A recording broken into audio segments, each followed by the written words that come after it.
మన హైందవ దేవుళ్ళ గురించి కానీ దేవాలయాల గురించి కానీ తెలుసుకోవాలి అనుకుంటే ప్రతిదానికి ఒక సోర్స్ ఉంటుంది. ఫర్ ఎగ్జాంపుల్, ఇప్పుడు మనం దుర్గమ్మ స్టోరీ తెలుసుకోవాలి అనుకుంటే మన వేదాల్లో కానీ పురాణాల్లో కానీ దుర్గమ్మ గురించి చాలా నిక్షిప్తంగా చెప్పబడి ఉంది. అయితే ఇవాళ మనం డిస్కస్ చేసుకోబోయేది సమ్మక్క సారలమ్మ యొక్క చరిత్ర. సో ఈ చరిత్ర మన పురాణాల్లో కానీ వేదాల్లో కానీ ఎక్కడ కూడా చెప్పబడలేదు. సమ్మక్క సారక్క యొక్క చరిత్ర దాదాపు 13 నుండి 14వ శతాబ్దానికి సంబంధించినది. అండ్ అలాగే ఈ సమయంలోనే ఈ వరంగల్ ప్రాంతాన్ని అండ్ అలాగే తెలంగాణ ప్రాంతాన్ని కాకతీయులు పరిపాలించేవాళ్ళు. ముఖ్యంగా ఈ 13th సెంచరీలో ప్రతాపరుద్రుడు రాజ్యాన్ని పరిపాలిస్తున్నాడు. సో మనం సమ్మక్క సారక్క గురించి తెలుసుకోవాలి అని అనుకుంటే మనకి ఎక్కువ సోర్సెస్ లేవు, కొన్ని మాత్రమే ఉన్నాయి. అవేంటి అంటే మేడారంలో అక్కడుండే ప్రజలు, గ్రామ ప్రజలు చెప్పుకునే జానపద గీతాలు. అండ్ అలాగే సెకండ్ సోర్స్ ఏంటి అంటే కాకతీయులకు సంబంధించిన రచనల్లో దాగి ఉన్న కొన్ని స్టోరీస్. అండ్ అలాగే ఇంకొక థర్డ్ది కూడా ఉంది. అదేంటి అంటే మన చరిత్రకారులు రాసిన కొన్ని పుస్తకాలు. వీటిలో మాత్రమే సమ్మక్క సారక్కకు సంబంధించిన చరిత్ర కాస్త నిక్షిప్తం చేసి ఉంది. సమ్మక్క సారలమ్మ అమ్మవారికి విగ్రహము ఉండదు, అండ్ అలాగే గుడులు కూడా ఉండవు. కేవలం గద్దెలపై ఉన్న వెదురు ప్రతికలు అండ్ అలాగే పసుపు కుంకాలు, వీటితోనే మనం అమ్మవారిని పూజిస్తాము. వేద మంత్రాలతో పూజ చేయకపోయినా సరే సమ్మక్క సారలమ్మ యొక్క శక్తి మనకి ఇక్కడ కనిపిస్తుంది. అయితే ఈ రోజు ఈ వీడియోలో మనం సమ్మక్క సారలమ్మ గారి చరిత్రను చెప్పుకోబోతున్నాము. అండ్ అలాగే సమ్మక్క సారలమ్మ జంపన్న పగిడిద్ద రాజు గారి మరణానికి కారణం కాకతీయుల లేకపోతే తురకరాజుల, ఈ విషయాన్ని కూడా ఈ వీడియోలో కవర్ చేస్తాను. అలాగే ఈ సమ్మక్క సారక్క జాతర మన ఏషియన్ కాంటినెంట్ లోనే బిగ్గెస్ట్ ట్రైబల్ ఫెస్టివల్ ఎలా అయింది, దీన్ని తెలంగాణ కుంభమేళా అని ఎందుకు పిలుస్తారు, కేవలం తెలంగాణ నుండే కాకుండా ఒడిశా, ఛత్తీస్గఢ్, ఆంధ్రప్రదేశ్ ఇలా చుట్టుపక్కల ఉండే రాష్ట్రాల నుండి కూడా సమ్మక్క సారలమ్మ దర్శనం కోసమని భక్తులు ఎందుకని వస్తున్నారు, చిలకల గుట్ట అని ఒక గుట్ట ఉంటుంది, అక్కడి నుండి అసలు సమ్మక్కను ఎలా తీసుకొస్తున్నారు, అసలు ఇందులో జరిగే ప్రాసెస్ అంతా ఏంటి, ఇవన్నీ కూడా ఈ వీడియోలో క్లియర్ గా ఎక్స్ప్లెయిన్ చేస్తాను. So let's get into the video. వీడియోని మాత్రం పూర్తిగా చూడండి, చాలా ఇంట్రెస్టింగ్ గా ఉంటుంది. కేరళ వాళ్ళకు తెయ్యం అనే పండుగ ఎలానో, అండ్ అలాగే కర్ణాటక వాళ్ళకి మనం కాంతారలో చూపించినట్టు భూతకోల పండుగ ఎలాగో, అండ్ అలాగే మన ఆంధ్రప్రదేశ్ వాళ్ళకి గంగమ్మ జాతర ఎలాగో, తెలంగాణ వాళ్ళకి సమ్మక్క సారక్క జాతర అలాగా. సమ్మక్క సారక్క కథలు చాలా రకాలుగా వినిపిస్తూ ఉంటాయి, చాలా రకాల కథలు ఉన్నాయి. అందులో కొన్ని ప్రచురం పొందిన కథల్ని ఇప్పుడు నేను మీకు చెప్తాను. అది 13వ శతాబ్దం తెలంగాణ అండ్ అలాగే ఆంధ్రప్రదేశ్ లోని కొన్ని ప్రాంతాలు కాకతీయ రాజులు పరిపాలిస్తున్నారు. ముఖ్యంగా ఓరుగల్లు ప్రాంతాన్ని వాళ్ళు క్యాపిటల్ సిటీ లాగా చేసుకుని ఏలుతున్న రోజులవి. అయితే ఈ కాకతీయ సామ్రాజ్యం అనేది ఆ టైంలో మన సౌత్ ఇండియాలోనే చాలా స్ట్రాంగెస్ట్ ఎంపైర్. ఒకప్పటి వరంగల్ జిల్లా అండ్ అలాగే ప్రస్తుతం ఉన్న ములుగు జిల్లాలో మేడారం అనే ఈ ప్రాంతం ఉంది. సో ఈ మేడారం అనే ప్రాంతం ఏదైతే ఉందో ఒకప్పుడు క్రూర జంతువులు తిరిగే దట్టమైన అడవి ప్రాంతంలో ఉండేది. ఈ మేడారం ప్రాంతంలోనే ఒక గ్రూప్ ఆఫ్ ట్రైబల్స్ నివసించేవారు. ఈ ట్రైబల్స్ అందరికీ కూడా ఒక రాజు ఉండేవాడు. ఆయన పేరు చరిత్రలో ఎక్కడ మెన్షన్ చేయలేదు, కానీ ఆ కోయదొరకు పిల్లలు లేరు. నార్మల్ గా పిల్లలు కావాలన్న కోరిక అందరికీ ఉంటుంది. అందుకోసమే ఆ దంపతులు కూడా ప్రతిసారి అమ్మవారిని పూజించేవారు పిల్లల కోసమని. అయితే ఒకరోజు ఆ ట్రైబల్స్ అందరూ కూడా వేట కోసమని అడవిలోకి వెళ్తున్నప్పుడు వాళ్ళకి అక్కడ ఒక అద్భుతమైన దృశ్యం కనిపించింది. సో ఆ దృశ్యం ఏంటి అంటే ఆ కారడవిలో ఒక పుట్టపై ఒక చిన్న పాప ఆడుకుంటూ కనిపిస్తుంది. కేవలం అంతే అనుకుంటున్నారా? ఆ పాప చుట్టూ క్రూరమైన అడవి జంతువులు, పులులు, సింహాలు కాపలాగా ఆమె చుట్టూ తిరుగుతూ కనిపిస్తున్నాయి. మొదట్లో ఆ దృశ్యాన్ని చూసి వాళ్ళంతా చాలా భయపడ్డారు. కానీ చాలా సేపటి తర్వాత ఆ కోయరాజు ఎవరైతే ఉన్నారో ఆయనకు పిల్లలు లేరు కదా, సో అతను ఆ పాపని ఇంటికి తీసుకొచ్చుకున్నాడు. సరిగ్గా మాఘ పౌర్ణమి రోజు ఆ పాపకి సమ్మక్క అని నామకరణం చేశారు. సో ఇక్కడ మీరు ఒక విషయం అబ్జర్వ్ చేస్తే సమ్మక్క దొరికింది ఒక పుట్ట పైన, అండ్ అలాగే ఆమె దొరికినప్పుడు ఆమె చుట్టూ కూడా Z+ సెక్యూరిటీతో క్రూర మృగాలు ఉన్నాయి. ఇంకో విషయం ఏంటి అంటే ఆమె గ్రామ ప్రజల్ని చాలా బాగా చూసుకునేది, ఎవరిపై విసుక్కునేది కాదు. సో ఈ 3 గుణాల వల్ల ఆమెను ఎప్పుడు ఆ గ్రామ ప్రజలు ఒక ఉన్నత స్థాయిలో పెట్టి చూసుకునేవాళ్ళు. చిన్నప్పటి నుండి సమ్మక్కను ఒక దేవతలాగా చూసుకునేవారు. ఆమెను కేవలం గ్రామ ప్రజలంతా ఒక మనిషిలా కాకుండా ఒక దేవతలా, ఒక నాయకురాలుగా చూడడం వల్ల ఆమె కూడా ఆ గ్రామ ప్రజలందరినీ చాలా బాగా చూసుకునేది. అయితే ఈ మేడారం ప్రాంతానికి ఒక 7 నుండి 8 కిలోమీటర్ల దూరంలో బయ్యక్కపేట అనే ఒక ఊరుంటుంది. అక్కడే ఒక కొండ కూడా ఉంటుంది. సమ్మక్కకు ఒక వయసు రాగానే ఆమె గ్రామ ప్రజల్ని అలాగే తన తండ్రి గారిని ఒక మాట అడిగింది. అదేంటి అంటే సమ్మక్క గారిని ఆ కొండ పైన వదిలేసి రమ్మని. అయితే ఎవరైనా ఆబ్వియస్లీ దీనికి ఒప్పుకోరు, అండ్ అలాగే గ్రామ ప్రజలు కూడా దీనికి ఒప్పుకోలేదు. పైగా ఆ ఏరియా అంతా కూడా ఒక డీప్ ఫారెస్ట్, క్రూర మృగాలన్నీ కూడా అక్కడే తిరుగుతూ ఉంటాయి. అక్కడికి ఒక అమ్మాయిని పంపించలేరు కదా, సో అందుకని వాళ్ళు ఒప్పుకోలేదు. కానీ తర్వాత పట్టిన పట్టు వదలకుండా సమ్మక్క ఉండటం వల్ల ఆమెను ఆ కొండపై వదిలేసి వచ్చారు. ఆ తర్వాత పగిడిద్ద రాజు, ఈయన కూడా అక్కడ కోయ ప్రజలకి ఒక దొర లాంటోడు, అంటే ఒక రాజు లాంటోడు. ఆయన సమ్మక్క గురించి తెలుసుకొని ఆమె యొక్క గుణగణాలు విని ఇక తర్వాత సమ్మక్క గారిని పగిడిద్ద రాజు గారు పెళ్లి చేసుకున్నారు. కొన్ని రోజుల రోజుల తర్వాత వాళ్ళిద్దరికి పిల్లలు పుట్టారు. వాళ్ళే సారలమ్మ అండ్ అలాగే జంపన్న. అయితే మన మూవీస్ లో గనక చూసుకుంటే సమ్మక్క సారక్కను అక్క చెల్లెలలాగా చిత్రీకరించారు, కానీ కాదు, వాళ్ళిద్దరు తల్లి కూతురులు. ఈ 13వ శతాబ్దం కాలంలో తెలంగాణని కాకతీయులు పాలిస్తున్నారు అని చెప్పాను కదా, అందులో ప్రతాపరుద్రుడు రాజ్యం చేస్తున్నాడు. ఈ మన కాకతీయ సామ్రాజ్యానికి చాలా సామంత రాజ్యాలు ఉండేవి. ఫర్ ఎగ్జాంపుల్ చెప్పుకుంటే ఖమ్మంలోని మునిగొండ చాణక్యులు అని, అండ్ అలాగే గోదావరి ప్రాంతాన్ని పాలించే గోనక వంశస్థులు. సో ఇలాగే ఈ మేడారం ప్రాంతాన్ని పాలించే కోయరాజులు కూడా కాకతీయులకు సామంత రాజులే. ఈ సామంత రాజుల యొక్క పనేంటి అంటే అక్కడున్న ప్రజల దగ్గర ట్యాక్సులు అంటే పన్నులు వసూలు చేసి అది కాకతీయులకు అప్పగించాలి. సో ఒకసారి ఏమైందంటే ఈ మేడారం ప్రాంతంలో వర్షాలు సరిగ్గా పడక పంటలు పండలేదు. సో పంటలు పండలేదు అంటే ఆబ్వియస్ గా ప్రజలు ట్యాక్స్ కట్టడానికి వాళ్ళ దగ్గర ధాన్యం కానీ డబ్బు కానీ లేదు. అయితే ఈ గిరిజన ప్రజలు ఎవరైతే ఉన్నారో వాళ్ళు పన్ను కట్టలేదు కాబట్టి అప్పుడున్న ప్రతాపరుద్రునికి చాలా కోపం వచ్చింది. సో వెంటనే ప్రతాపరుద్రుడు తన పెద్ద సైన్యాన్ని తీసుకొని ఈ చిన్న గిరిజన సామ్రాజ్యం పైకి యుద్ధానికి వచ్చాడు. యాక్చువల్లీ పంటలు పండకపోతే ఎవరైనా ఏం చేస్తారు? సో ప్రతాపరుద్రుడు అలా ఆవేశపడకూడదు. సో అయినా సరే తను అంత పెద్ద సైన్యాన్ని తీసుకొని ఈ చిన్న గిరిజన ప్రాంతం పైకి యుద్ధానికి రావడం అనేది కరెక్ట్ కాదు. సో పోరాటం చేయడం తప్ప ఇక్కడ గిరిజనులకు కూడా వేరే ఏ ఆప్షన్ లేదు. అంత పెద్ద సైన్యాన్ని ఎదుర్కోవడానికి ఈ గిరిజనులు ఒక టెక్నిక్ ని ఫాలో అయ్యారు. అదే గెరిల్లా యుద్ధ టెక్నిక్. ఈ గెరిల్లా టెక్నిక్ ఏంటి అంటే ఒక సైన్యం చిన్న చిన్న బృందాలుగా విడిపోయి ఒక్కొక్క ప్లేస్ లో ఉండి అవతల సైన్యంపై యుద్ధం చేయడం అన్నట్టు. తర్వాత కాలంలో ఈ యుద్ధ టెక్నిక్ ని ఎక్కువగా ఉపయోగించుకున్నది ఎవరు అంటే మన ఛత్రపతి శివాజీ గారు, అలాగే సైరా నరసింహారెడ్డి గారు కూడా ఈ టెక్నిక్ ని యూజ్ చేశారు. ఈ యుద్ధ టెక్నిక్ లో భాగంగానే సమ్మక్క ఫ్యామిలీ కొన్ని బృందాలుగా విడిపోయింది. ఒక్కొక్క బృందానికి ఈ ఫ్యామిలీలోనే ఒక్కొక్క పర్సన్ నాయకత్వం వహించాలి. అలా సారలమ్మ గారు అండ్ అలాగే ఆవిడ భర్త గోవిందరాజు కన్నపల్లి అనే ప్రాంతంలో ఉండి యుద్ధం చేశారు. ఇంకొక వైపు జంపన్న వాగు, యాక్చువల్లీ దీన్ని సంపెంగ వాగు అనేవాళ్ళు, ఇప్పుడు జంపన్న వాగు అంటున్నారు. దీనికి ఒక రీజన్ కూడా ఉంది.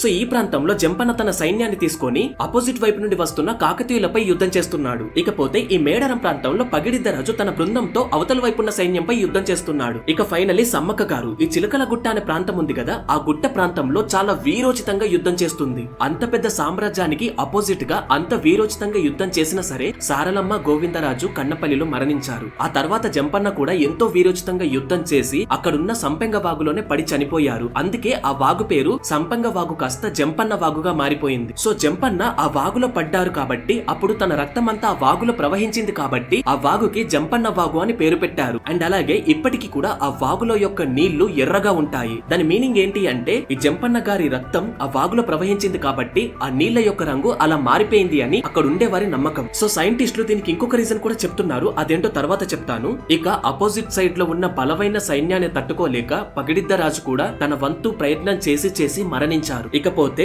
ఆ సైన్యం అంతా కూడా చివరికి సమ్మక్క దగ్గరికి వచ్చింది. ఇకపోతే సమ్మక్క ఆమె ఎంత వీరోచితంగా యుద్ధం చేస్తుంది అంటే అక్కడున్న కాకతీయ సైన్యానికి ఆమెను ఆపడం అనేది అసాధ్యంలా కనిపించింది. కొన్ని కథనాల ప్రకారం ఆమెను ఆపడం వీలు కాక ఆమెకు వెన్నుపోటు పొడిచారు అని కూడా చెప్పబడుతుంది. కానీ శత్రువులు అలా దాడి చేసినా సరే సమ్మక్క చనిపోలేదు. పక్కనే చిలకల గుట్ట అనే ఒక గుట్ట ఉంటుందని చెప్పాను కదా, ఇక సమ్మక్క ఒళ్ళంతా రక్తంతో ఉన్నా సరే ఆ గుట్టపైకి వెళ్లిపోయింది. అమ్మ గుట్టపైకి వెళ్లిపోయింది అని తర్వాత కొంతసేపటికి ఆ ప్రజలంతా కూడా ఆ గుట్టపైకి వెళ్లి చూసేసరికి అక్కడ అమ్మ కనిపించలేదు. కానీ అక్కడ వాళ్ళకు ఒకటి కనిపించింది. అదేంటి అంటే ఒక పుట్టపై ఒక కుంకుమ భరణి ఉండి ఆ కుంకుమ భరణిలో కుంకుమ ఉండి కనిపించింది. అప్పుడు ప్రజలంతా కూడా ఆ కుంకుమ భరణిని సమ్మక్కగా భావించి ఒక దైవ శక్తిగా భావించి ఆ కుంకుమ భరణిని కిందికి తీసుకొచ్చుకున్నారు. దాదాపు యుద్ధం ముగిసిపోయింది. సమ్మక్క సారలమ్మ వాళ్ళు ఓడిపోవడానికి వచ్చారు. అయితే ఆ రోజు రాత్రి ప్రతాపరుద్రుడు పడుకున్నప్పుడు ఆయన కలలోకి అమ్మవారు వచ్చారు. ప్రతాపరుద్రుడు చేసిన తప్పేంటో ఆయనకు తెలిసేలా చేశారు. ఇక అప్పుడు ప్రతాపరుద్రునికి జ్ఞానోదయం అయ్యి వెంటనే తెల్లవారి ఆ మేడారం ప్రాంతానికి వెళ్లి దాన్ని ఒక స్వతంత్ర రాజ్యంగా మార్చారు. ఇప్పటి నుండి వర్షాలు పడినా పడకపోయినా ఈ రాజ్యం వాళ్ళు కాకతీయ సామ్రాజ్యానికి ట్యాక్స్ కట్టనవసరం లేదని చెప్పేశారు. సో ఇదిలా ఉంటే కొంతమంది చరిత్రకారులు మాత్రం సమ్మక్క తన దేహాన్ని వదిలేయడానికి గల కారణం కాకతీయులు కాదు అని చెప్తారు. మరి ఎవరు అని అనుకుంటున్నారా? అయితే కొంతమంది చరిత్రకారుల ప్రకారం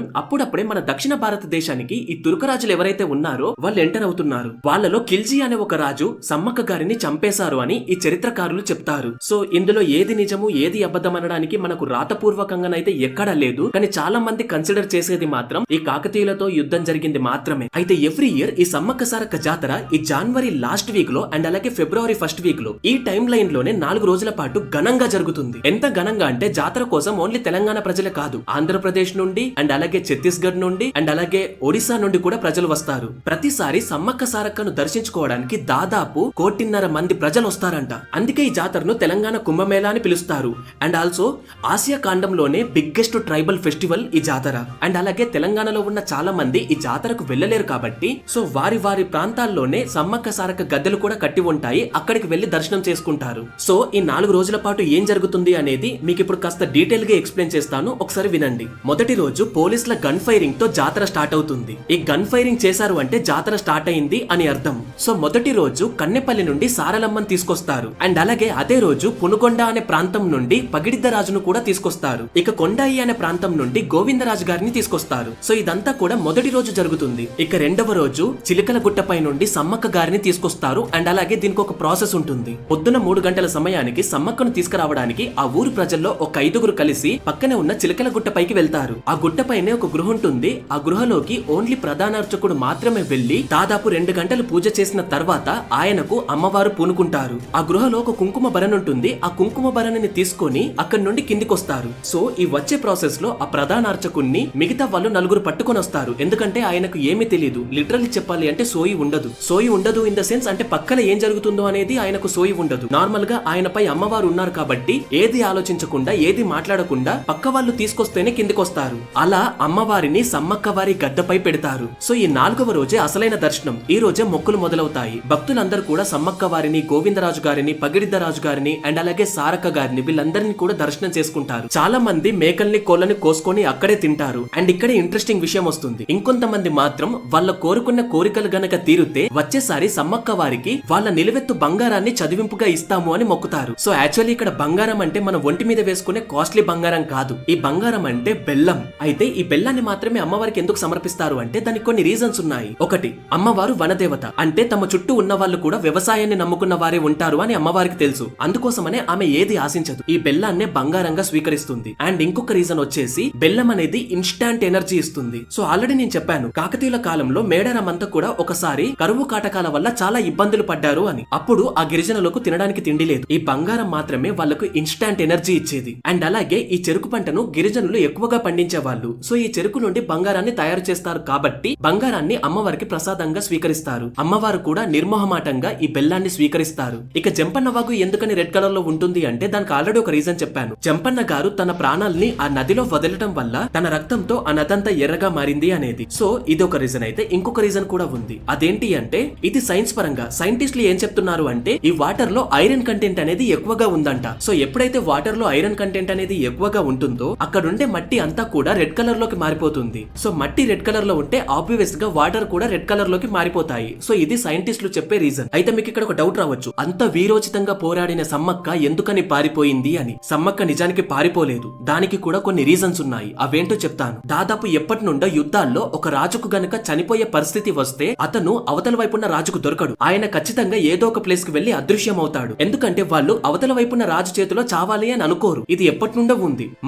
మహారాజా ప్రతాప్ గారు కూడా చావు బ్రతుకుల్లో ఉన్నప్పుడు చెతక్ అనే తన గుర్రం ఆ రాజుగారిని ఇంటికి మోసుకొని వచ్చింది. ఎలా మోసుకొచ్చిందో తెలుసా? అవతల వైపున్న సైనికులందరినీ తప్పించుకుంటూ మోసుకొచ్చింది. ఒకవేళ రాజు గాని రాణి గాని ఇలా గనక వస్తే వాళ్ళు ఓటమిని ఒప్పుకోలేదు అని అర్థం. అండ్ అలాగే సమ్మక్క గారు గనక చనిపోతే అక్కడున్న ప్రజలంతా కూడా భయపడి ఇంకా విలవిలలాడతారు. అందుకే ఆవిడ తప్పించుకొని ఆ గుట్టపైకి వెళ్లిపోయింది. సో ఇక్కడ 2 విషయాలు జరిగాయి. ఒకటి, సమ్మక్క చనిపోలేదు అని వాళ్ళు అనుకున్నారు కాబట్టి వాళ్ళలో ధైర్యం ఉంది. ఇంకొకటి ఏంటి అంటే అక్కడ వాళ్ళకి కుంకుమ భరణి దొరికింది. ఈ కుంకుమ భరణి అనేది ఒక వీరోచితమైన పోరాటానికి గుర్తు. లైక్ నార్మల్ గా రెడ్ కలర్ అంటే వీరోచితమైన పోరాటానికి గుర్తు. సో ఆ ప్రజలంతా కూడా వాళ్ళు దాన్ని తీసుకొని కిందికొచ్చేశారు. ఇకపోతే రెండవ ప్రశ్న, కాకతీయులు చిన్న చిన్న రాజ్యాలపై యుద్ధం చేసినప్పుడు కూడా అవి గెలిచినా సరే వాళ్ళ శాసనంలో రాయించుకున్నారు. కానీ ఎందుకని సమ్మక్క సారలమ్మతో యుద్ధం చేసినప్పుడు వాళ్ళ శాసనాల్లో రాయించుకోలేదు? సో దీనికి కొన్ని రీజన్స్ ఉన్నాయి. కాకతీయ రాజ్యం అనేది ఒక పెద్ద దృఢవంతమైన రాజ్యం అని నేను చెప్పాను కదా. సో ఇలాంటి ఒక రాజ్యంపై ఒక చిన్న రాజ్యం వీరోచితంగా పోరాటం చేసింది అని బయట గనక తెలిస్తే ఇతర వేరే పెద్ద పెద్ద రాజ్యాలు కూడా కాకతీయ రాజ్యంపైకి యుద్ధానికి వస్తుంది.